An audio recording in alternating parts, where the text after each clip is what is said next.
우리 지금부터 트랙 강의 두 번째 시간인데요. 우리 영월 서원학교에 우리 노인국 목사님 나오셔서 우리 D6 묵상에 대해 나눠주시겠습니다. 감사합니다.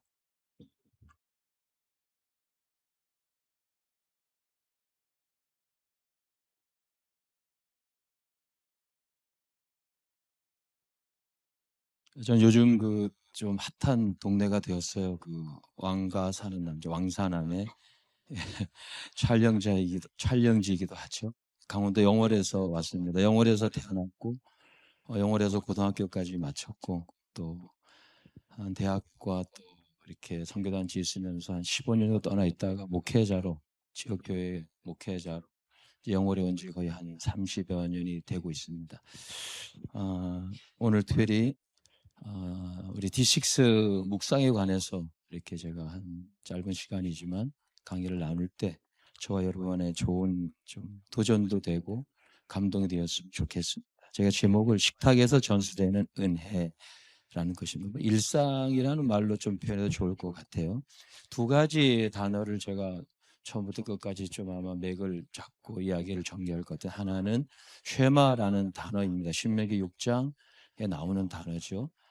하나님께서 이스라엘에게 말씀하실 때 부모에게 뭐 가르치라 이러지 않고 일단 들으라 말씀부터 시작하셨고, 그 들으라를 통해서 나타나는 6장 4절로 9절까지 내용은 아마 하나님께서 우리에게 좀 바라보시는 관점이 슈브, 뭐 회개라는 말로 번역할 수 있는데, 회개라면 조금 좀 우중충하거나 부정적인데 그건 굉장히 좋은 의미라는 생각이 되었어요. 우리가 마땅히 행할 바를 행하게 되고 우리가 하나님의 형상을 회복해야 되는, 있어야 될 자리로 돌아가는 것.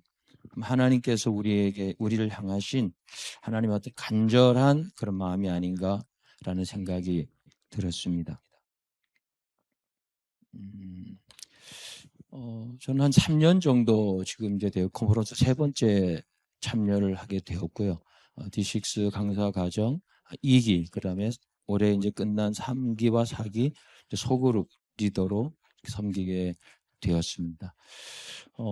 제가 어떤 것보다 오늘도 로넌터 목사님 강의 중에 백워드 제자도에서 말씀하셨는데 굉장히 좀 은혜가 되었습니다. 우리가 갈 바를 알지 못하고 떠나는 신앙 여정이 아니고 장차 우리가 하나님 나라에 가게 될 거고, 우리의 생애 주기마다 하나님께서 우리를 통해서 이루실 회복될 그것이 있는데, 그것을 바라보면서 이 D6가 가지고 있는 강점이 이 커리큘럼이 딱 짜여져 있고, 그것이 6년 두기로 한 텀이 되고, 한 아이가 태어나면 세 번 텀이 되면 18살 되었을 때 어떤 아이가 될 것인가에 대한 어떤 이렇게 정말 이렇게 청사진이 있다는 사실을 알게 됐을 때 너무나 놀라웠고, 그것이 어느 날 갑자기 되는 것이 아니고 매일매일 이렇게 반복되어지면서, 그래서 2,200일 정도 되는 그 날 중에 제가 지금 한 820일 정확하게, 예,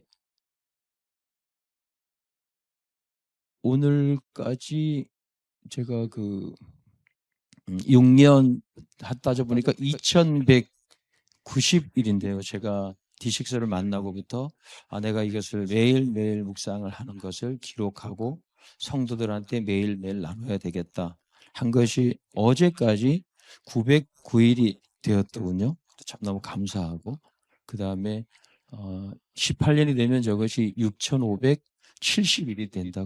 제 생에. 그래서 한번 우리 자녀들에게 내가 본을 보일 수 있는 최고의 매일매일 하나님 말씀을 듣는 그런 모습이 아닌가 되었고요. 저 오른쪽 그림은 제가 매일 우리 성도님들에게 이렇게 우리 교회 밴드에 제 묵상한 글을, 조금 성도들은 좀 길다고 하는데 제 생각은 좀 짧다고 생각이 되고 좀 관점 차이가 있는 것 같습니다. 그래서 한 묵상하는데 아무래도 목회자다 보니까 좀 설교적인 관점에서 하려고 하는데, 가능하면 본문을 1인칭으로 읽고 또 나름대로 제가 한 것도 적용한 부분들을 나누려고 하는데, 한 A4 용지 한 17매에서 한 25매 정도 내용이 되는 것 같습니다. 그래서 이제 짧게 하면 한 7매 정도 올리는데, 어쨌든 뭐 조금 따분하게 여기기도 하는데 어쨌든 저는 좋으니까 그렇게 하고 있습니다.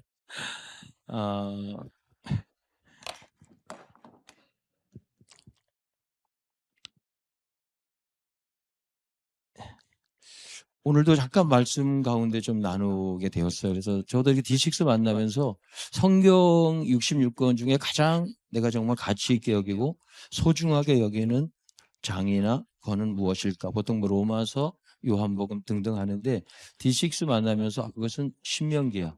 그리고 신명기 중에서도 중심은 6장에 있고 그 중에서 축은 신명기 6장 4절에서 9절이라는 거에 대해서 목사님들 만날 때마다 좀 물어봤어요. 목사님 성경 66권 가운데 어떤 성경을 가장 좀 중심으로, 뭐 어떤 사람은 로마서다, 요한복음이다 등등, 뭐 창세기다. 저는 아닙니다. 신명기입니다.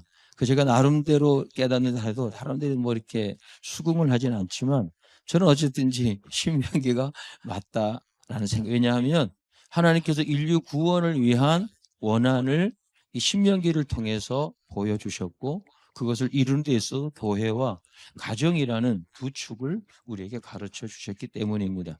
그래서 가정을 교회가 제자훈련 학교가 아니고 가정이 제자훈련 학교고 하나님은 각 가정의 부모를 제자훈련 학교의 교사로 그리고 그 가정을 교회로 성전으로 여기시고 아버지를 가정의 제사장과 목회자로 세우셨다. 그래서 한 그리스도인의 생애 가운데 첫 번째 제자 삼아야 될 제자로 입양해야 될 사람이 있다면 그것은 자녀라고 하나님께서 말씀하신다. 그것이 아마 신명기를 통해서 제가 깨닫는 것이었습니다. 부모의 첫 제자는 바로 자녀라는 것입니다. 또 조부모는 그런 신앙의 대물림을 하는 데 있어서 하나님 비밀 병기로 가정을 통해서 아브라함과 이삭과 야곱처럼 사용하시도록 하셨습니다.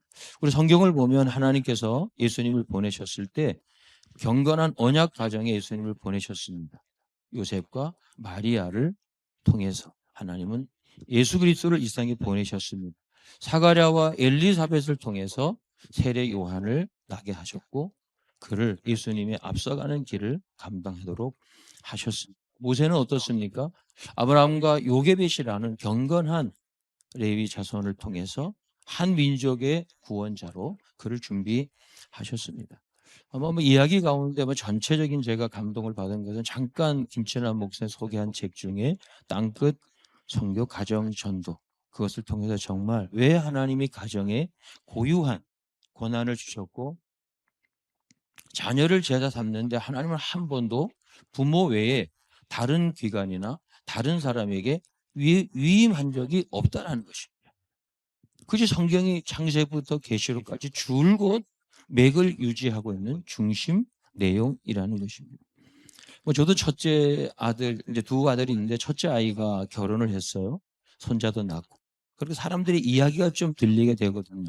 결혼하면 아들은 아들이 아니다. 아들은 며느리의 남편이다. 아닌 것 같은데 어떨 때는 솔직히 좀 그런 감이 들 때가 있어요. 이거 사돈 집에 뺏긴 것 같아. 그리고 또 며느리의 남편이야, 나의 아들이야.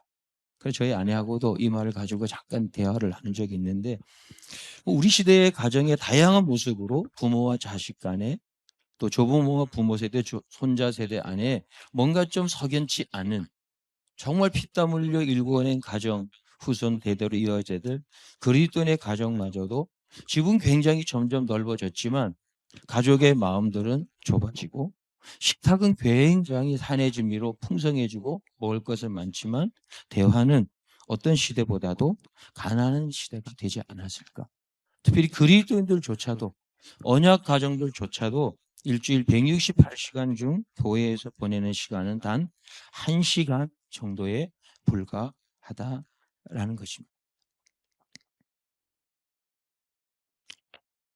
나머지 167시간은 가정과 학교. 대부분의 아이들은 또 스마트폰과 또래 문화 속에서 살아간다. 한마디로 말하면 하나님이 디자인하신 인류 구원을 위해서 하나님의 마음에 있는 가정 안의 모습은 점점점 찾아보기가 어려울 정도로 왜곡된 모습으로 교회 안에서도 하나의 문화로 자리 갖고 있는 것이 그리고 부인할 수 없는 현실이 아닌가라는 생각이 들었습니다. 자녀들은 우리가 소유라고 생각하는데 하나님은 정말 부모 다움과 아들 다움에 대해서 먼저 생각하길 원하고 부모가 자녀를 붙잡을 수 있고 마음대로 할 수 있다고 하지만 하나님은 부모와 자녀가 함께 하나님의 말씀에 붙잡힌 바 된 가정, 삶을 살기를 원하신다라는 것입니다. 성경이 말하는 자녀됨은 바로 부모도 조부모도 자녀 세대 모두가 말씀의 사람이 되는 것입니다.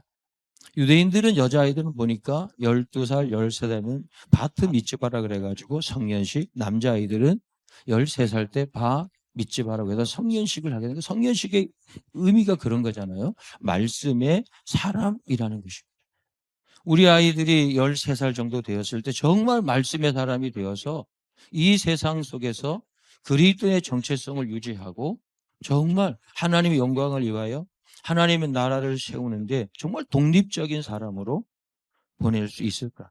참 쉬운 문제는 아니다라는 생각이 들었습니다.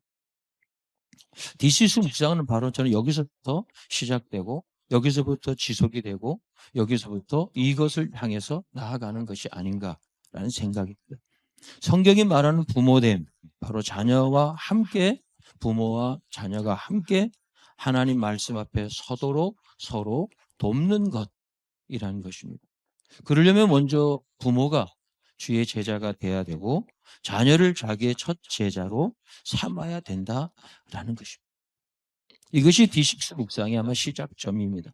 정보나 지식이 아니라 거룩함과 감사함으로 하나님을 경외하는 가정의 레거시를 세울 때 신앙의 명가를 세울 수 있고 이 땅 가운데 하나님의 나라를 세우는 하나님의 꿈일 것입니다. 제가 처음 D6를 만나러 컨퍼런스 왔을 때 김친환 목사님 강의 중에 첫 번째 강의 가운데 말씀한 내용이 D6는 하나님을 경외함. 너무 놀랐습니다. 그러면서 하나님을 경외하면 핑계 댈 수 없다라는 것입니다. 아마 이 말 하나님을 경외함 안에 D6의 모든 철학, 모든 방법, 모든 수단, 모든 것들이 난 다 들어있지 않을까. 하나님을 경외하면 다 되는 것 아니겠습니까?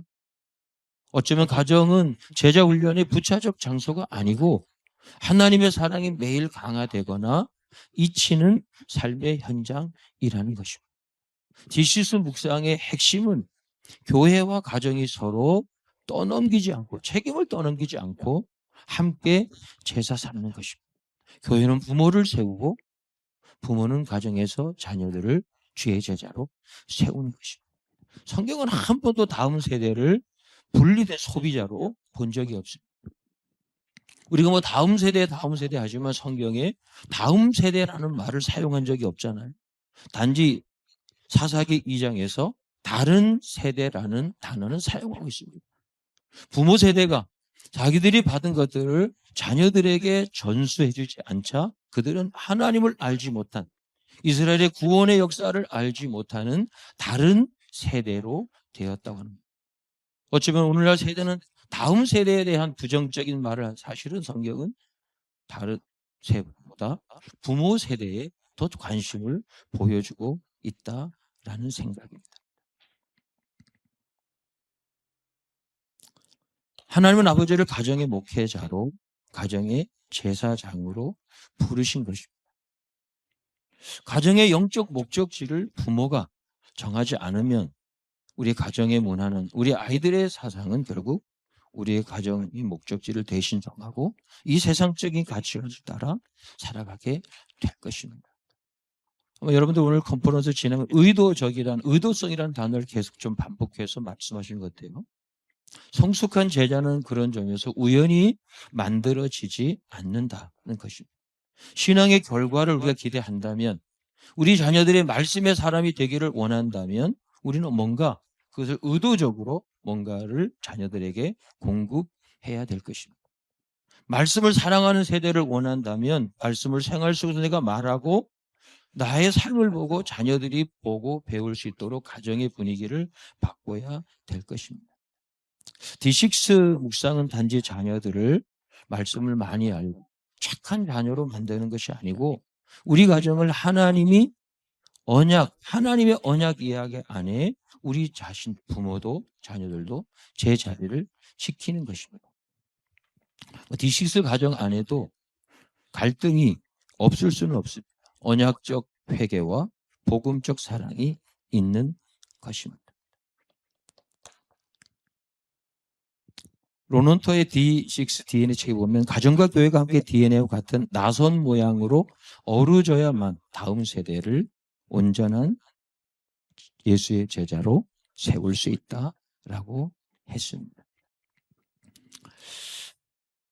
김치환 목사님 가정 설교를 읽다가 이런 글이 참 마음에 와닿았습니다. 기독교 가정은 완벽한 가정이 아니라 하나님의 말씀이 일상의 방향을 바꾸도록 허락하는 회개의 가정이다. 부모가, 조부모가 먼저 말씀 앞에 서는 것입니다. D6 묵상의 신학적 뿌리는 두 단어라고 했습니다. 하나는 쉐마고 하나는 슈부입니다. 하나님은 최고의 교육 명령은 신앙의 대물림이라고 했습니다. 부모는 하나님의 은혜를 알 때, 그래서 자녀들에게 매가 아니라 무릎으로 먼저 살게 되고, 성령으로 하나님의 은혜를 아는 삶의 방식, 그리고 십자가의 빛 아래서 세상을 바라보는 영적 분별력, 그리고 그리스도의 마음으로 가족을 섬기는 부모의 모습을 보여주는 것입니다. 그래서 성경은 신명기 6장 4절로 5절 보면 오 이스라엘, 제가 한글 킹제임스 성경이 너무 좋아서 그 번역을 써요. 오 이스라엘아 들으라, 주 우리 하나님은 한 분이시니 너는 내 마음을 다하고 내 혼을 다하고 너 주 너의 하나님을 사랑을 지니라. 매일매일 많지 않은 말씀입니다. 한 구절 두 구절을 소리내서 읽고 오늘 그 말씀이 나에게 무엇인가를 말씀하실까라는 거. 들으면 사랑을 낳고 사랑은 순종을 낳기 때문입니다. 그 순종이 가정 안에서 전수되는 것. 그 D6 묵상은 큐티라고 말할 때 quiet time이라기보다는 퀘션, 하나님의 말씀이 무슨 뜻일까? 나를 향한 하나님 뜻이 무엇일까? 그런 점에서 D6 묵상은 정답 맞추기가 아니라는 사실을 알게 됩니다. 부모는 쪽집게 강사가 아니기 때문입니다. 부모도 함께 하나님 말씀 앞에 서기 때문에 두 번째는 슈부입니다. 돌이키고 회개하는 것입니다. 이것이 무엇일까? 제 나름대로 생각한 것은 하나님의 은혜를 인정하고 받아들이는 태도라는 생각입니다. 제가 D6 묵상하면서 제가 수많은 묵상집을 경험해 보았습니다.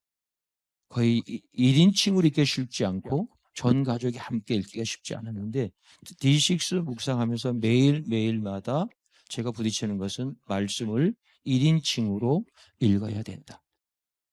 왜 말씀 묵상이 어려울까? 방식이나 태도 때 가운데 가장 어려운 순간은 본문을 1인칭으로 읽는 것입니다.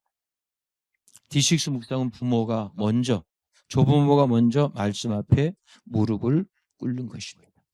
주의 은혜가 아니면 내가 살 수 없다는 사실을 인정하는 것입니다. 그래서 말씀을 읽을 때 하나는 후회가 생기고 하나는 회개에 이르게 하는, 하나는 우리가 후회에 빠지는 삶을 원치 않을 것입니다. 후회는 종종 변명 뒤에 숨습니다. 후회는 숨지만 회개는 고백하게 합니다. 후회는 일시적인 변화를 만들 수 있지만 회개는 열매를 낳기 때문입니다. 후회는 무언가 잘못되었다는 사실을 슬퍼하는데 불구하고 회개는 마음을 하나님께 돌이키고 새로운 방향으로 걸어가게 합니다. 회개하는 부모가 자녀에게 영적 권위를 잃을 수 있다는 염려가 있지만 하나님은 부모가 회개를 할 때 회개는 자녀에게 죄는 실죄이고 은혜는 더 크며 용서는 가능하고 예수님을 따르는 삶은 매일 하나님께 돌아가는 삶이라는 것을 실제적으로 보여주는, 다시 말해서 일상이 제자 훈련이 되는, 그 부모가 먼저 은혜를 붙들면 하나님은 그 은혜를 붙드는 태도를 통해 하나님이 우리 자녀들의 마음과 가치관과 삶의 태도를 변화시켜 주신다는 것입니다. 아무리 경건한 부모의 노력과 성과로 자녀들을 그리스도의 군사로 세운다는 것은 쉽지 않지 않겠습니까? 주의 은혜가 넘쳐흐르는 가정에 소망이 있습니다. 그래도 슈브하는 부모는 하나님이 그 가정을, 자녀들을 언약의 자녀들로 세우실 것입니다. 그래도 지속할 수 있고, 그래서 가정과 가문의 레거시가 세워지고 그런 점에서 가장 위대한 우리 자녀들에게 줄 수 있는 유산은 은행에 남긴 것이 아니고 우리 자녀들에게 영혼 속에 심겨진 하나님을 향한 사랑, 말씀일 것입니다. 그런 점에서 그리스도인은 완벽한 사람이 아니고 하나님께 돌아가는 사람.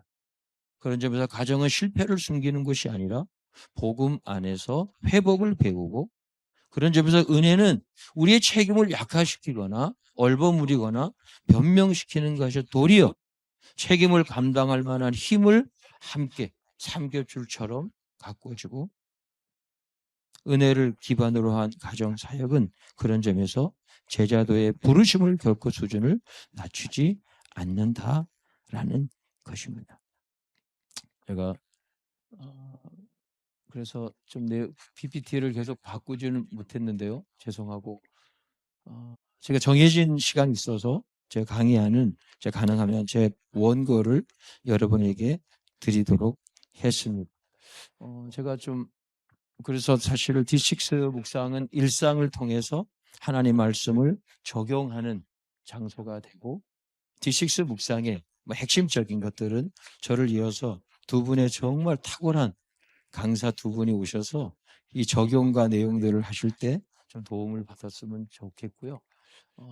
저는 D6 묵상을 준비하면서 정말 김철원 목사님께서 하셨던 이 말씀, D6를 가정해 주신 하나님의 은혜를 붙잡게 되었습니다. 그리고 D6 묵상을 통해서 제가 가장 소중하게 여겼던 한 가지가 있다면 바로 그것은 하나님의 은혜라는 단어였습니다.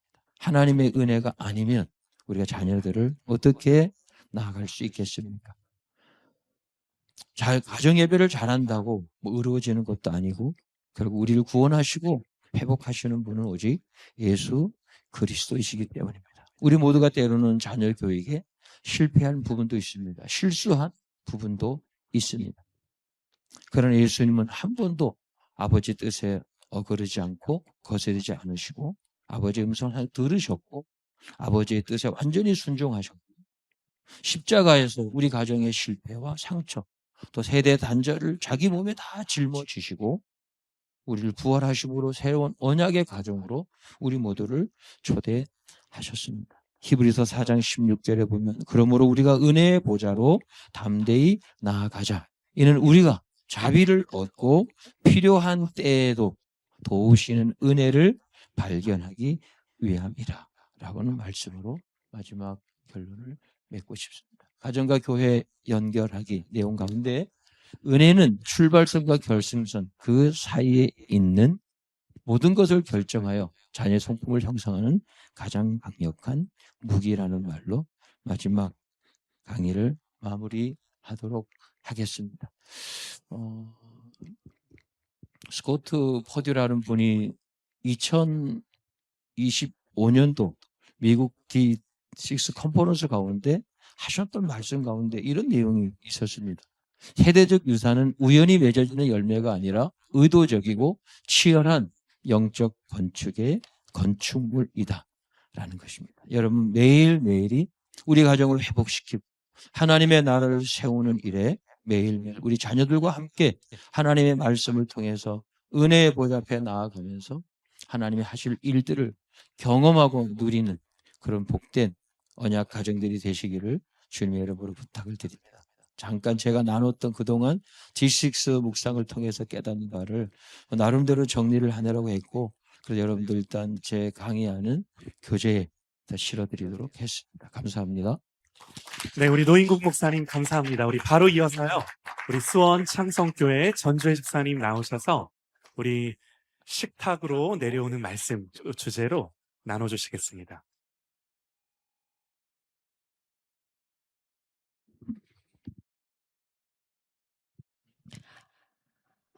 안녕하세요. 저는 10살 된 딸 쌍둥이 엄마 수원창성교회 전주의 집사입니다. 반갑습니다. 오늘 이렇게 귀한 D6 컨퍼런스 자리에 전국에 오신 분들을 만나 뵙고 이야기 나눌 수 있게 되어서 정말 기쁘고 감사드립니다. 저희 가정 이야기를 시작하기에 앞서 먼저 질문을 나누고 싶습니다. 네. 나는 이렇게 매일 큐티를 하고 예배도 드리는데 왜 내 삶은 변화되지 않을까? 왜 우리 가정은 말씀으로 인한 변화가 없을까? 남모르게 고민해 보신 적 없으신가요? 제가 바로 그런 부모였습니다. 은혜 가득한 말씀 묵상을 끝내고도 저의 삶의 현장인 아이들이 있는 거실로 나서는 순간 묵상했던 말씀과는 정반대로 완전 딴 사람으로 제 삶을 살기 일쑤였습니다. 그런데 저희 가정에 D6 주중 묵상이라는 은혜의 도구가 찾아오면서 아주 작지만 놀라운 변화들이 싹트기 시작했습니다. D6 주중 묵상의 가장 큰 특징이 무엇인가요? 저는 주일 설교 말씀의 주제를 가지고 온 가족이 일주일 내내 같은 주제를 반복해서 묵상한다는 점을 말씀드리고 싶습니다. 그러다 보니 매번 공중으로 흩어지던 말씀이 부모인 제 마음에 먼저 살아남아 깊이 새겨지기 시작했습니다. 하지만 여러분, 하나님의 말씀이 부모인 우리 마음에 새겨지는 것만으로 신앙 전수가 완성될 수 있을까요? 그렇지 않더라고요. 신명기 6장 6절에서 7절 말씀은 부모된 우리에게 이렇게 명령합니다. 오늘 내가 내게 명하는 이 말씀을 너는 마음에 새기고 내 자녀에게 부지런히 가르치며 집에 앉았을 때든지 길을 갈 때든지 누워있을 때든지 일어날 때든지 이 말씀을 강론할 것이며 아멘. 성경은 말씀에 새긴 이 말씀을 거기서 멈추지 말고 자녀에게 부지런히 가르치고 강론하라고 하십니다. 일상 전체를 말씀으로 덮으라는 뜻으로 이해를 했습니다. 그렇다면 우리가 매일 묵상한 이 말씀이 어떻게 우리 집 거실로 밥냄새가 나는 우리의 식탁으로 아이들과 부대끼는 치열한 삶의 현장으로 살아내려갈 수 있을까요? 네. D6 주중 묵상의 두 번째 걸음, 그 비밀은 바로 질문에 있다고 생각합니다. 오늘 저는 말씀이 질문을 통해 어떻게 한 가정의 식탁을 변화시키는지 저희 가정의 이야기를 통해 나누고자 합니다. 우리는 평소 자녀들에게 참 많은 질문을 던지곤 합니다. 하지만 가만히 돌아보면 우리의 질문은 아이들의 마음을 열기보다는 입을 꾹 닫게 만들기도 하고요. 방으로 도망치게 만드는 취조형 질문일 때가 꽤 많습니다. 제가 아이들이 학교에 다녀올 때를 돌이켜보니까요. 학교에 돌아와서 식탁에 앉았을 때 제가 하던 질문들이 있었어요. 늘 정해져 있었어요. 오늘 급식 맛있었어? 아니 밥은 잘 먹었니? 오늘 학교에서 별일 없었어? 친구들하고 잘 놀았어? 이런 질문이었어요. 물론 일상적인 질문들도 필요합니다. 그런데 이런 대화가 끝나고 나니까 아이들이 각자의 스케줄로 바빠지기 시작하더라고요. 저희 집은 학원을 딱 1개를 보냈는데요. 그렇게 저희 아이들이랑 집에서 시간을 많이 보내고 있음에도 불구하고 한 공간에 같이 있었음에도 불구하고 밤에 하루를 돌아보면 이상하게도 자녀들과 이 말씀을 두고 깊이 있는 대화를 나누거나 영적으로 소통한 기억이 전혀 없는 날이 태반이었습니다. 그때 깨달았습니다. 부모인 내가 정신을 똑바로 차리지 않으면 우리 가정의 대화 수준은 평생 급식 메뉴나 숙제 검사를 하는 세상적인 수준에 머물다 끝나겠구나. 이 영적인 위기감을 깨닫고 난 후부터 저는 의도적으로 질문의 방향을 바꾸기 시작했습니다. 주중 묵상을 통해 제 마음에 새겨진 이 말씀이 아이들을 향한 영적인 질문으로 흘러가게 한 것입니다. 처음에는 질문도 생각이 잘 나지 않았어요. 그리고 말을 꺼내는데 그냥 어색하더라고요. 근데 시간이 지나면서 제 안에 좋은 질문들이 생각이 나기도 하고 많이 익숙해진 것 같습니다. 그 구체적인 2가지 변화의 결과들을 소개해드리고자 합니다. 첫째로는 부모로서 의도적으로 질문을 했던 경우입니다. 어느 날 아이들과 점심을 먹으면서 제가 오늘 저녁엔 어디 가야 돼? 오후에는 이런 걸 해야 돼? 이런 질문을 또 하고 있는 거예요. 그 순간 정신이 번쩍 들었습니다. 안 되겠다. 우리 식탁의 영적인 대화를 좀 채워야 되는데 무슨 이야기를 하지? 잠시 고민을 하다가 조금 어색했는데 의도적으로 아주 단순한 질문부터 시작해보자 하고 했습니다. 얘들아, 우리 오늘 아침에 묵상했던 말씀 기억나? 어떤 내용이었지? 같이 주중 묵상을 하고 있으니까 이런 대화가 가능했어요. 그리고 오늘 말씀 보면서 혹시 다짐한 거 있었어? 이런 거. 아이들이 먼저 대답을 안 할 땐 제가 묵상을 하고 있으니까 제 얘기를 먼저 꺼내면 아이들도 아, 맞아. 나도 이런 거 했어. 이렇게 얘기도 하더라고요. 그리고 뭐 이번 주 우리 교회에서 늘 세대 통합 예배를 드리니까 우리 주제가 이거였는데 혹시 오늘 보내면서 학교에 있으면서 아니면 오늘 삶을 살아가면서 작게라도 뭐 실천해 본 사람 있니? 이렇게 물어봤어요.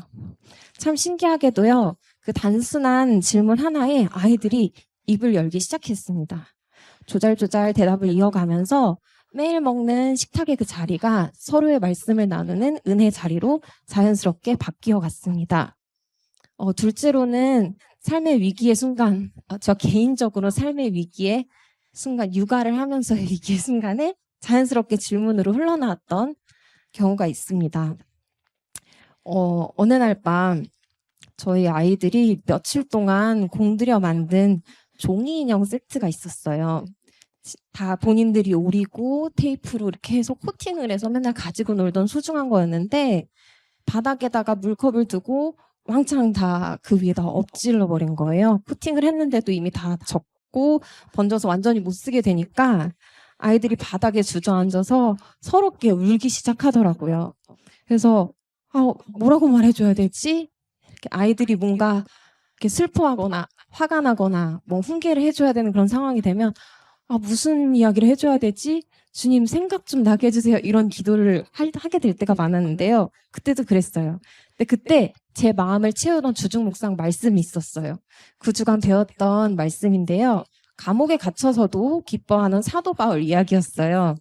아이들을 잘 달래준 다음에 마음을 진정시키게 하고 나서 잠자리에 누웠을 때 문득 마음에 떠오른 질문들을 건넸습니다.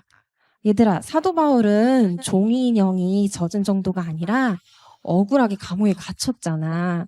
근데 어떻게 원망하지 않고 화내지 않고 울지 않고 이렇게 기뻐할 수 있었을까? 이렇게 물어봤어요. 제 안에 있던 이 말씀이 질문으로 나오는 순간이었어요. 그러니까 아이들이 그래요. 그러게. 난 이 인형 망가져서도 되게 속상한데 많이 다 나아지긴 했는데 아직 조금 더 속상한 게 조금 남았대요. 그치. 공감을 해주면서, 그래도 아까 많이 속상했는데 지금은 조금만 속상하네. 그리고 다시 망가진 거 우리 다시 만들 수 있다나. 이건 참 감사하네. 그리고 너네가 아까는 너무 속상해서 엉엉 울었는데 지금은 잘 진정되고 그래도 기쁜 마음으로 잠들 수 있어서 엄마는 되게 감사한 것 같아. 라고 이야기를 해줬어요. 그랬더니 아이들도 생각을 해보니까 진짜 그런 거예요. 그래서 맞아. 속상하긴 한데 그건 되게 찔끔 있고 지금 기분 좋게 잠잘 수 있어서 나도 감사해. 그래가지고 서로 안아주면서 감사 기도를 하고 잠을 자게 해줬어요. 아이들이 원망을 하지 않고 사도 바울처럼 기쁨을 주신 하나님께 감사 기도를 드리고 행복하게 잘 수 있는 밤이었습니다. 근데 이게 바로 잠들기 직전에 이 사건이 일어났었던 거였거든요. 만약 그 밤에 이 말씀 묵상을 기반으로 한 질문과 대화가 없었다면 어떻게 되었을까요? 난리가 났겠죠. 잠은 잘 잘 수 있었을까요? 하루 종일 공들여서 만든 그 노력이 물거품이 됐고 억울해하고 서로 누가 왜 물컵을 놨냐 막 왜 그거를 했냐 왜 쓰러뜨렸냐 원망을 할 것이고 울다가 지쳐서 잠들었을 거고요. 보통 그럼 저희 아이들은 악몽을 꾸더라고요. 자다가 깨고 엉엉 울고 그래요. 근데 말씀이 저의 작은 질문을 타고 아이들의 상한 마음속에 들어갔을 때 원망으로 끝날 뻔한 밤이 감사와 기쁨의 밤으로 기적처럼 바뀌는 시간이었습니다. 네. 이처럼 일상을 말씀과 연결하는 질문의 힘은 부모의 그 어떤 훌륭한 설교보다 강력합니다.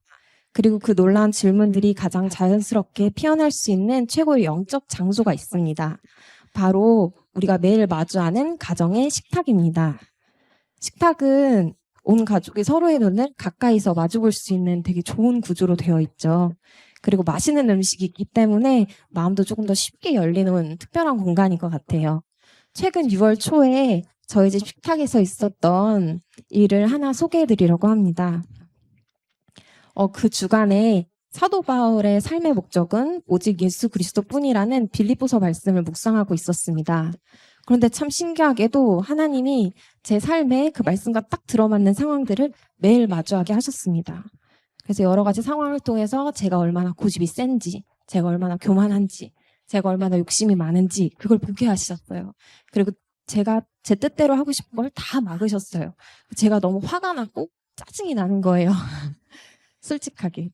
그래서 어느 날 제가 아침밥을 아이들이랑 먹으면서 그랬어요.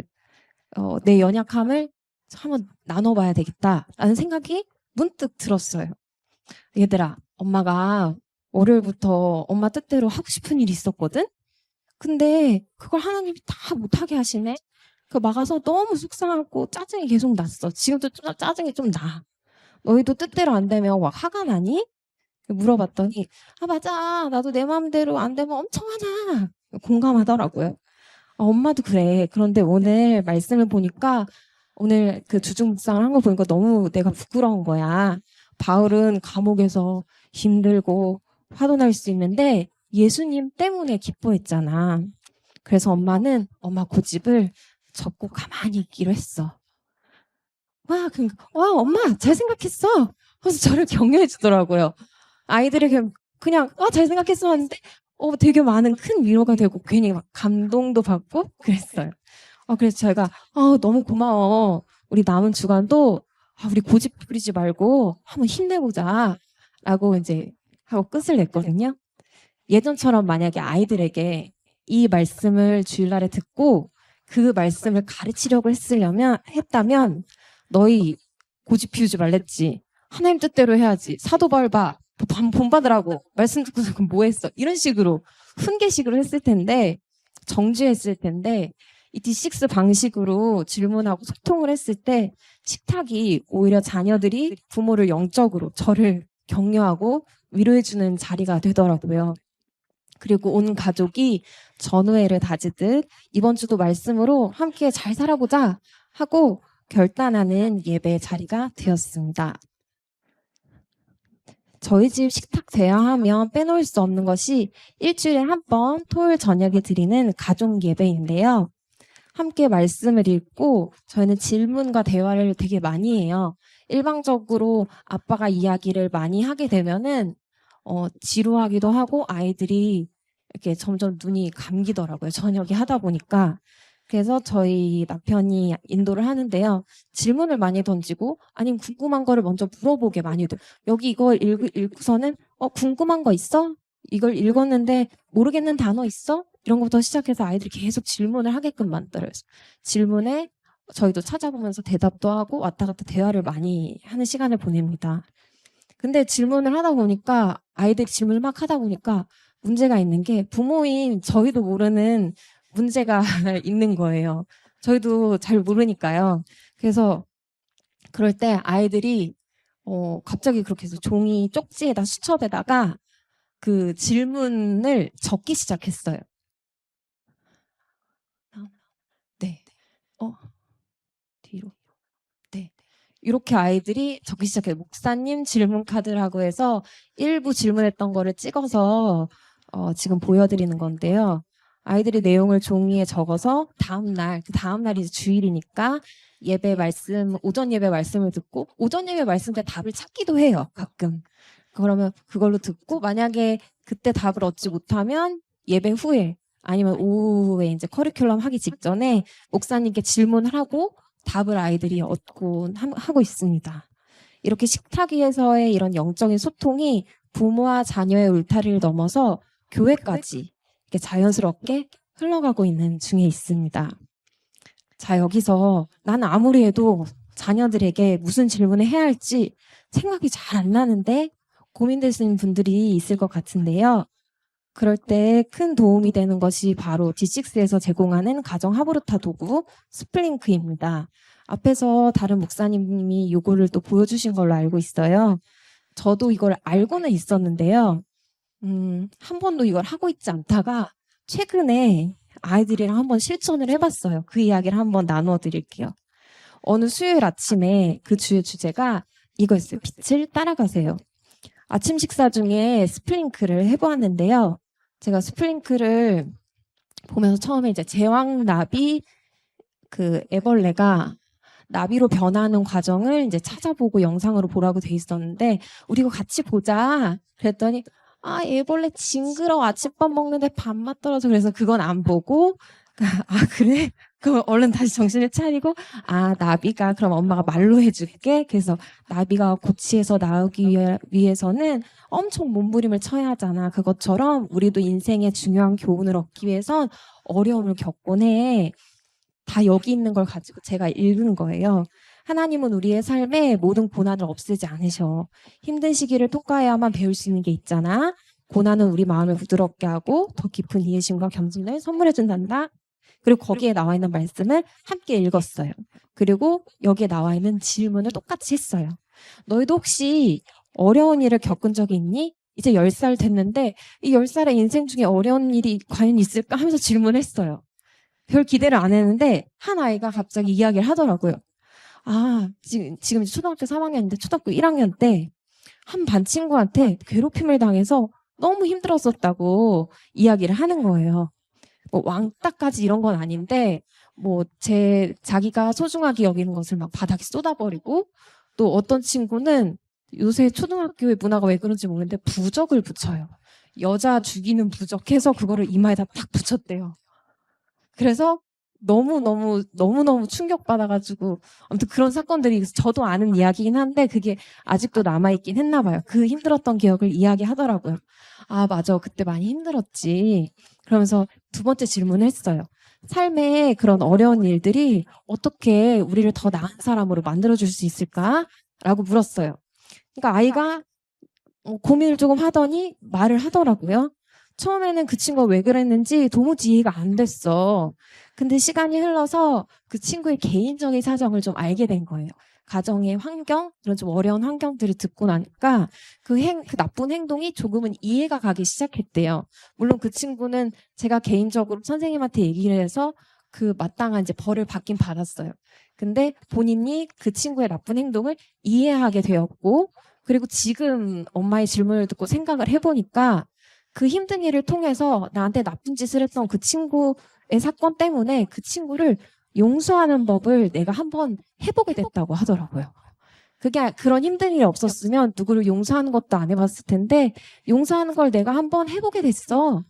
그 부분이 나한테 좀 더 나은 사람을 만들어준 것 같아. 라고 10살짜리가 얘기를 하더라고요. 아이의 이야기를 듣고 저도 지금껏 지내면서 아이들한테 한 번도 얘기하지 않았던 어려운 일들, 저 나름대로 가장 어려웠던 일들을 처음 나누게 됐어요. 그 이야기를 하니까 아이들이 그 사람은 어떻게 그럴 수가 있어. 진짜 나빴다. 저희 애들은 공감을 참 잘해주는 것 같아요. 그리고 제 이야기 끝에 아까 그 야고보서 말씀을 같이 함께 읽은 거였는데요. 아까 말씀에서 끝까지 견디는 사람한테 생명의 면류관을 주신다고 약속하셨잖아. 그때 그런 힘든 일이 엄마한테 있었지만 지금 너희들을 부모로 살게 하신 것이 엄마한테는 되게 큰 면류관인 것 같아. 라고 이야기를 해줬어요. 그랬더니 아이들이 활짝 웃더라고요. 그렇게 아침 밥상이 엄청 풍성해졌어요. 솔직히 스플링크가 이 정도로 좋은지는 몰랐어요. 근데 그거를 되게 바로 몸소 실감을 했고 이게 너무 좋아서 그 다음날 아침밥 먹을 때도 그 다음 스플링크 두 번째를 이렇게 바로 하게 되더라고요. 좋으니까 한번 경험해보니까 계속 하게 되는 게 바로 D6인 것 같습니다. 이제 결론을 내리려고 합니다. 우리가 신앙 전술을 결단할 때 거창한 어떤 규칙이나 엄격한 예배 루틴부터 생각하면 시작하기도 전에 지치잖아요. 우리 집은 바빠서 안 돼. 우리 아이가 사춘기라서 안 돼. 우리 아이는 너무 장성했어. 만나지도 못해. 이런 복잡한 생각들은 다 내려놓으셨으면 좋겠습니다. 일단 어떻게든 작게나마 순종을 하면 하나님이 그것을 사용하셔서 우리 가정을 축복하시더라고요. 제 발표를 마무리하며 여러분께 마지막 질문을 던집니다. 이번 주 우리 가정의 식탁에서 내 아이의 눈을 바라보며 나눌 질문 하나는 무엇입니까? 하나님의 말씀은 부모의 솔직한 고백과 질문을 타고 마침내 우리 가족의 식탁 위로 살아 내려갈 것입니다. 그 놀라운 말씀의 능력을 여러분의 가정에서 꼭 경험하시면 좋겠습니다. 감사합니다. 네, 우리 집사님 감사합니다. 네. 우리 잠시만 서 계셔 주시면 질문 하나만 제가 드리도록 하겠습니다. 아까 약속된 질문 아니고 네. 제가 강의를 듣다 보니까 제 안에 좀 새로운 궁금함이 있어서 질문을 좀 드리고 싶은데, 그러니까 집사님 이렇게 이제 가정에서 아이들에게 질문하고 나눔하고, 근데 이게 사실 생각만큼 쉽지가 않거든요. 그러니까 쉽지는 않거든요. 근데 우리 집사님 마음에 그럼에도 불구하고 이걸 계속해서 지속하고 반복하는 어떤 집사님 안에 동기, 생각, 철학, 잘 안 되더라도, 아까 제가 참 어떤 말에 인상이 깊었냐면, 아이들의 대답할 때 대답을 안 하고는, 내지는 몰라 하거나 짧게 대답하거나 할 때 먼저 내가 엄만 이랬어 하고 나눠주셨다고 했잖아요. 그러니까 그렇게 하면서 아이들과 함께 계속 이 대화를, 질문을 유지하고 이어갔던 어떤 그 내면의 마음이 있다면 그런 걸 한번 좀 나눠주시면 너무 좋을 것 같다 하는 생각이 듭니다. 질문이 너무 네. 어떻게 이렇게 그래도 계속 꾸준히 아이들과 이렇게 질문하고 대화할 수 있었는지. 혹시 우리 수원 창성교회 목사님이 훌륭하신 건, 그건 맞죠? 그건 맞죠. 네. 우리 전양수 목사님. 네. 아, 네. 네. 그건 일단 기본으로 깔고, 네. 아, D6가 뭔지 알게 되고, 그리고 부모의 역할이 얼마나 중요한지 알게 되고, 내가 신앙 전수하는 것이 이 부모의 사명이라는 것을 확실하게 깨닫고 나니까 행동이 나오는 것은 자연스럽더라고요. 뭐 실패를 하던 안 하던, 아이들이 그 질문에 대답을 잘 하던 안 하던, 뭐 오늘 하루는 질문을 한 번 던졌는데 반응이 없고, 내일은 내가 까먹고, 그 다음 날엔 잘 되고, 이런 식으로 좀 겪더라도 어쨌든지 간에, 왜 이게 생각나는지 모르겠지만 아까 그 루노터 목사님께서 강의하셨던 백워드 그 제자도 그것처럼, 제가 분명히 아이들에게 그 원하고자, 아이들이 됐으면 하고자 하는 그 목표가 딱 있잖아요. 있으니까 나는 하루하루 실패할 때도 있고 성공할 때가 아니라 다 성공을 위한 하루하루, 약간 이런 생각도 있었던 것 같고, 음,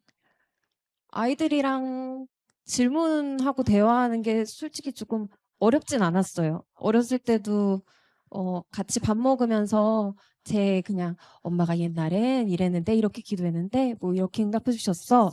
뭐 이런 식으로 얘기도 하긴 했는데, 지금은 말씀으로 그걸 하니까 대화의 내용, 질문의 퀄리티 이게 훨씬 좋아져서 예전처럼 돌아가진 않게 되더라고요. 그런 것도 있었던 것 같고, 지금은 제 개인적으로는 아이들을 이제 홈스쿨을 작년 말부터 시작을 해서, 그러다 보니까 아이들이랑 같이 보낸 시간이 많고 저와의 유대감이 이미 충분히 다 되어 있으니까 아이들이랑 질문 대화할 시간도 많고, 예, 기회도 그럼 훨씬 많고 지속할 수 있는 것도 많이 있었던 것 같고, 가장 큰 원동력이라고 하면 주중 묵상이 제 마음에 약간 계속 말씀 있게 하니까, 제가 딴 생각, 질문에 대해서 아예 생각도 못하고 오늘 뭘 배웠지, 무슨 이야기를 나눠야 되는지에 대해서 준비되지 않은 상태로 하루를 사는 게 아니라, 준비되게끔 내가 주중 묵상을 통해서 내 부모의 마음에 이제 새겨지고 제가 준비돼서 아이들과 얘기할 수 있게끔 만들어 주었던 것 같아요. 대답이 된지 모르겠어요. 충분한 대답이 됐습니다. 우리 다시 한번 우리 전주혜 집사님께 박수로 화답하겠습니다. 우리 마지막 트랙 강의입니다. 수원 우리 하늘성교회 이인혜 집사님 나오셔서 또 묵상과 기록이라는 주제를 갖고 나눠주시겠습니다. 우리 한번 박수 주시죠. 네.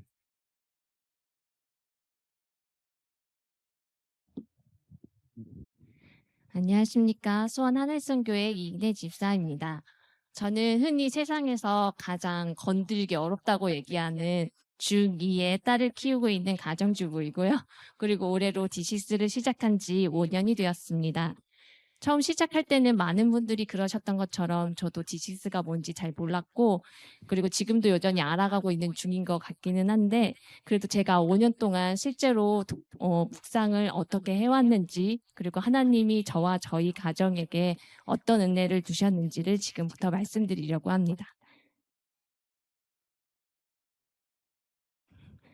먼저 저희 가족 소개부터 해드려야 될 것 같습니다. 저희 가족은 좁은 의미로 따지면 저와 남편과 저희 딸 3명이지만 저희 친정 식구들과 같은 교회를 다니면서 딕시스를 같이 하고 있기 때문에 정확한 말씀을 드리면 친정 아빠부터 그리고 동생네 식구들까지 모두 9명이라고 할 수 있습니다.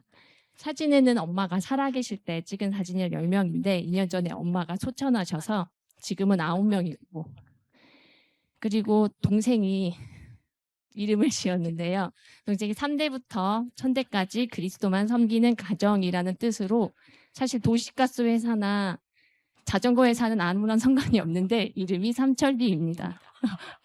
외할아버지부터 4살까지 손자까지 모두 매주 모여서 가정 예배를 함께 듣고 그리고 저희 되게 자주 모이거든요. 그래가지고 계속 함께 하다 보니까 아이들이 이제 을에 가족이라고 얘기하면 삼천리를 많이 떠올리더라고요. 그래서 이번에 디시스 묵상에 대한 이야기 역시 3대가 함께하는 가정 삼천리 얘기를 하려고 합니다.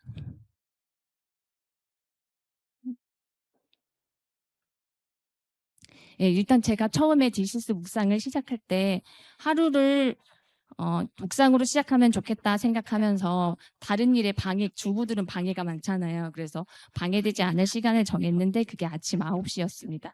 그래서 남편이 출근을 하고 그리고 딸도 등교를 하고 나면 저 혼자서 기도를 하고 묵상을 하는데 저는 이 시간이 굉장히 좋더라고요.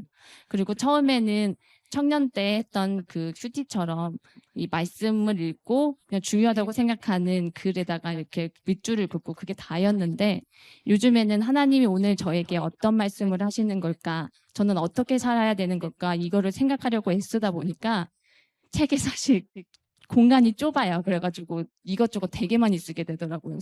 책도 많이 지저분해지고 그렇게 되는데 저는 오히려 이런 모습이 저희 딸에게 엄마도 묵상이 힘들지만 이렇게 열심히 하려고 하고 있구나라는 증거가 될 수 있어서 오히려 좋다고도 생각합니다. 그리고 이렇게 혼자만의 묵상이 끝나면 이 뒤죽박죽 메모처럼 아까 쓰였던 그런 메모 같은 글들을 정리해서 글로 만들어서 처음에 저희 교회 부모 세대 단톡방과 삼천리 가족 단톡방 그리고 디시스 묵상 밴드의 차례로 같이 올리면서 묵상을 함께 나눕니다. 사실 처음에는 저도 그냥 부끄러워서 같이 올리지 못하고 저 혼자 묵상하고 말았는데 저희 교회 청년부들이 같이 묵상을 나누면서 되게 풍성한 교제를 하더라고요. 그래서 되게 좋아 보여서 작년 9월부터 따라하기 시작했습니다. 그랬더니 제가 한 9개월 정도 그렇게 하니까 좋은 점을 발견했는데 그냥 혼자 생각하고 말면 이 묵상이 하루를 가지 않지만 이렇게 메모처럼이라도 적으면 조금 더 선명해지고 그리고 글로 묵상을 정리를 하면 제 머리 안에서도 하나님의 말씀이 왠지 정리되는 듯한 느낌이 들었습니다. 그리고 자연적으로 그날의 그 이번 주의 주제도 같이 연결이 되고 어제의 묵상과도 이어지기도 하더라고요. 그러면서 자연스럽게 바쁜 일상 속에서도 하나님의 말씀을 이번 주 말씀을 한 번 더 생각하게 되고 그러니까 순종하기가 좀 더 쉬워지는 것 같았습니다. 이렇게 각자 묵상하고 그 묵상을 글로 적어서 나누기 시작한 지 이제 9개월 정도 되었는데요. 60대 할아버지부터 10대 손녀들까지 연령도 다르고 살아온 시대도 너무 다르고 환경도 너무 다른데 같은 주제로 각자 묵상한 것들을 이렇게 나누다 보니까 가장 가까운 가족이면서도 서로 사실 어떤 생각을 하고 있는지 어떤 고민을 하고 있는지 이런 것까지는 잘 모르잖아요. 근데 이 나눔을 하다 보니까 그것이 참 같이 기도할 수 있어서 좋았습니다. 사진은 묵상글에 이렇게 누가 묵상글을 올리면 저희가 이렇게 리액션으로 응원을 해주는데 위가 제가 한 거고 아래가 남편이 한 건데 저 가운데 있는 거만 리액션이 엄청 많잖아요. 저게 할아버지의 글인데 아이들이 할아버지 글에만 저렇게 유독 많이 리액션을 해주더라고요.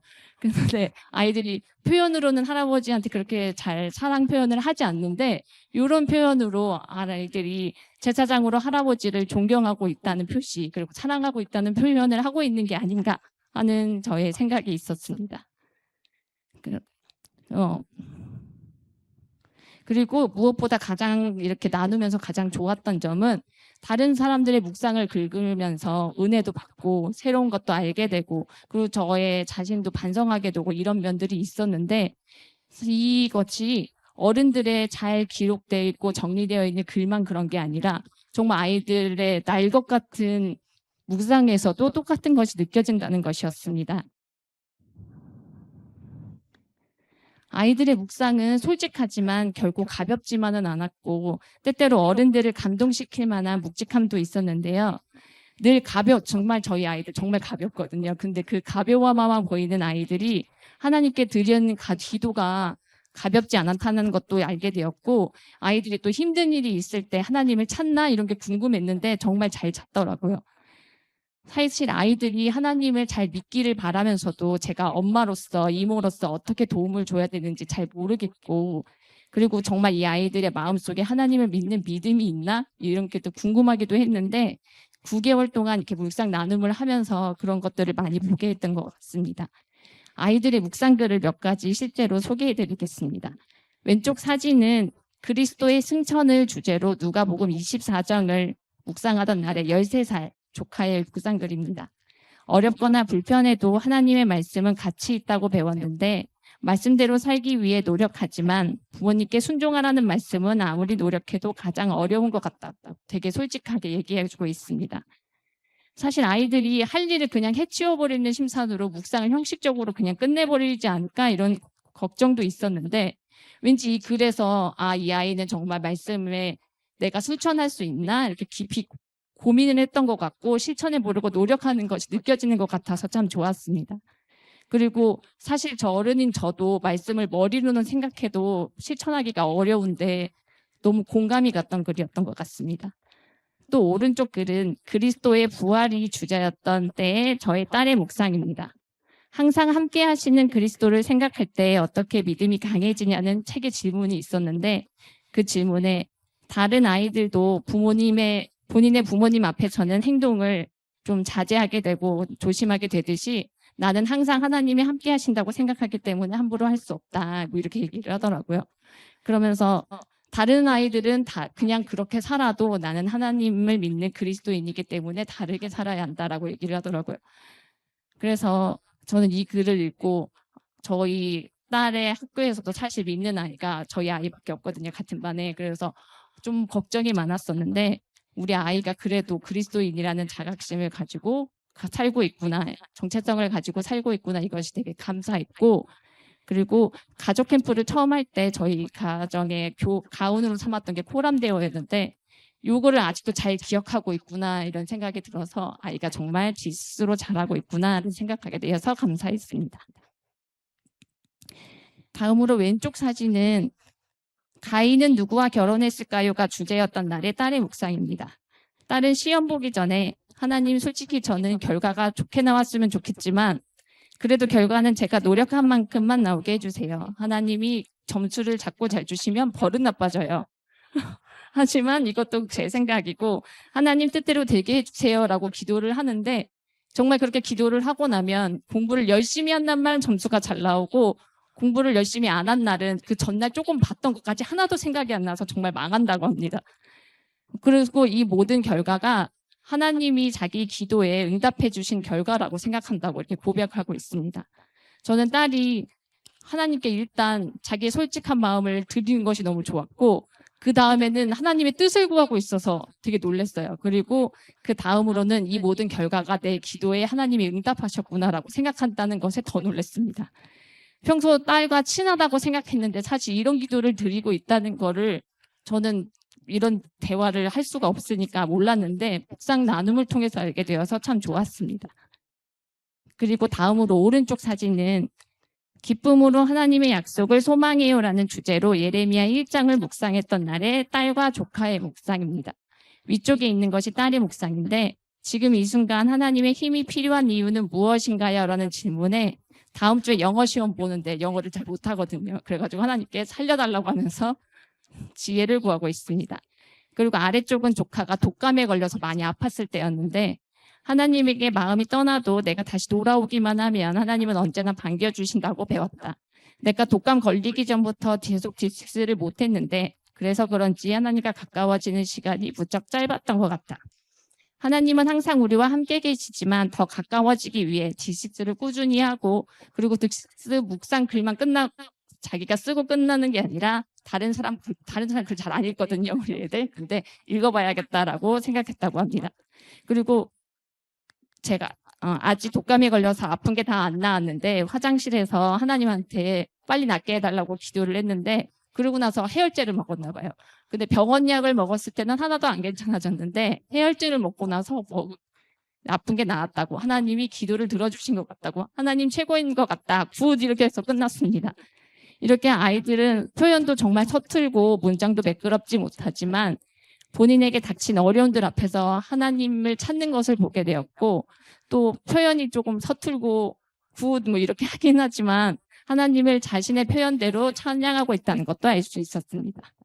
그리고 저는 아이들의 이 모든 것을 다 알 수도 없고 늘 케어해 줄 수도 없는데 하나님이 딕시스를 통해서, 그리고 딕시스 묵상을 통해서 이렇게 성장시키고 있다는 것을 알게 되었습니다. 또 아이들은 그날 말씀에서 본인이 어떤 말씀을 지켜야 되는지, 어떻게 적용해야 되는지 저보다 현실적인 거를 되게 잘 찾더라고요. 이것이 순종으로 이어지는 것까지 보게 되었는데, 이 사진은 저번 달에 성경은 공룡에 대해서 무엇이라고 말하나요가 주제였을 때, 왼쪽 사진은 묵상글이고 오른쪽 사진은 그것을 실천했던 사진입니다. 왼쪽 사진이 묵상글인데 하나님께서 주신 긍정적인 말들을 포스트잇에 써서 맨날 볼 수 있게 붙여놓으라고 한다. 나는 화장대 거울에 아름답다. 좀 공주병이 있거든요. 그래서 아름답다. 하나님의 창조물이라고 붙여놓아야겠다라고 했는데 다음날 궁금해서 가보니까 정말 저렇게 붙여놨더라고요. 그래서 그걸 찍어놨습니다. 이렇게 가족 묵상을 계속 나누다 보니까 가족들이 지금 어떤 상황에 있는지, 어떤 고민이 있는지, 어떤 기도가 있는지 자연스럽게 알게 되고, 제가 기도 부탁하기도 쉽고 같이 중보 기도하기가 더 쉽더라고요. 이 사진은 삼천리 예배 때, 저희 가족 예배 때 가족끼리 이렇게 기도 제목을 함께 나눈 것을 조카들이, 왼쪽 사진은 조카들이 그 기도 제목을 써놔가지고 식탁보에 붙여놓은 사진입니다.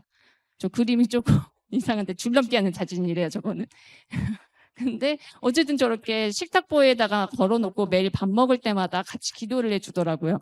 그리고 오른쪽은 저희 가정에 이제 기도 제목이 생겨서 삼천리 단톡방에 기도 제목을 나눴는데 저희 채쪽 조카가 저렇게 네라고 댓글도 달아주고 그러면서 같이 기도를 해주더라고요. 그래서 이것이 참 아이들과 함께 다 같이 모여서 기도하고 할 수 있는 것이 참 좋았습니다. 묵상을 글로 나누기 시작하면서는 왠지 만나서는 쑥스러워서 서로 격려하기도 힘들고 감사하기도 힘들고 이렇게 하기 힘들지만 이렇게 단톡방에서 이렇게 하니까 조금 더 수월하더라고요. 그리고 서로 장난도 치고 날이 갈수록 당연히 더 친밀해지는 것을 느끼게 되는데, 사진은 할아버지가 묵상글을 올린 손녀에게 사랑한다고 직접적으로 표현하면서 앞으로도 말씀으로 잘 살아나갈 것을 격려해주고 있는 모습입니다. 그리고 다음 사진은 왼쪽은 요새 피곤해서 딕시스 묵상 외에는 공부를 하지 못했다는 손녀에게, 사실 공부 그렇게 열심히 하지 않는데 공부를 못했다는 손녀에게 하나님의 자녀로 부끄럽지 않은 삶을 살면 됐다고 격려해 주시는 할아버지와 엄마의 모습입니다. 그리고 오른쪽은 딸이 묵상글을 올렸는데 오타를 좀 냈어요. 의지할 것이미를 의자라고 썼는데 제가 놀리고 싶어가지고 너는 꿈이 의자야 이렇게 물어봤거든요. 근데 그걸 이제 할아버지가 편을 들어주면서 누가 우리 예쁜 손녀를 놀리냐 이렇게 해야 되는데 그 할아버지도 오타를 내신 거예요. 그거에 이제 손녀들이 득달같이 달려들어서 장난을 치더라고요. 그래서 근데 이렇게 너무 이 장난치고 이런 문화가 너무 익숙해지다 보니까 요즘은 단톡방이 너무 시끄러워요. 잠시만 정신을 잃으면 90개가 와 있고 막 이렇게 되는데 이게 너무 이렇게 자주 일어나고 익숙하다 보니까 할아버지랑 요즘은 너무 친해져서 학교에서 있었던 일을 할아버지한테 막 얘기하기도 하고 그러더라고요.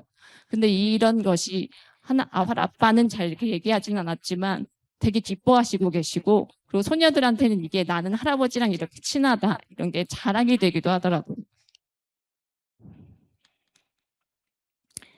사실 제가 처음에 혼자 묵상하고 기록하고 이런 혼자 하는 거는 사실 어렵지 않았는데 친정 식구들과 다 같이 9명이나 되는 사람이랑 같이 하려다 보니까 이게 쉬운 일은 아니었습니다. 한동안 잘하다가도 어떤 일만 터지면 금방 무너지고 또 다시 시작하기까지 또 오래 걸리기도 하고 이게 너무 힘들었습니다. 계속 격려해줘야 되는 일이고 기도해야 되는 일이고 권해야 하는 일이기도 했습니다. 이게 아이들만 그런 게 아니라 자아가 이미 형성되고 그리고 일상에 너무 바쁜 어른들도 마찬가지였습니다. 그러나 그렇다고 해서 우리가 중간에 분간할 수 없는 이유 역시 우리 아이들 때문이었는데요. 중학생인 딸과 초등학교생인 2명의 조카가 자기들끼리 만든 워십 그룹이 있는데 이름이 오디아입니다. 오직 D6로만 잘하는 아이들이라고 따서 오디아인데 어제도 이 아이들이 자기들이 만든 율동으로 보건 특송을 했었거든요. 근데 이 아이들이 정말 D6로만 이렇게 잘하게 하려면 저희가 아무리 어렵고 실수하고 그래도 계속 노력해서 말씀을 묵상하고 기록하고 나누어야 된다고 생각합니다.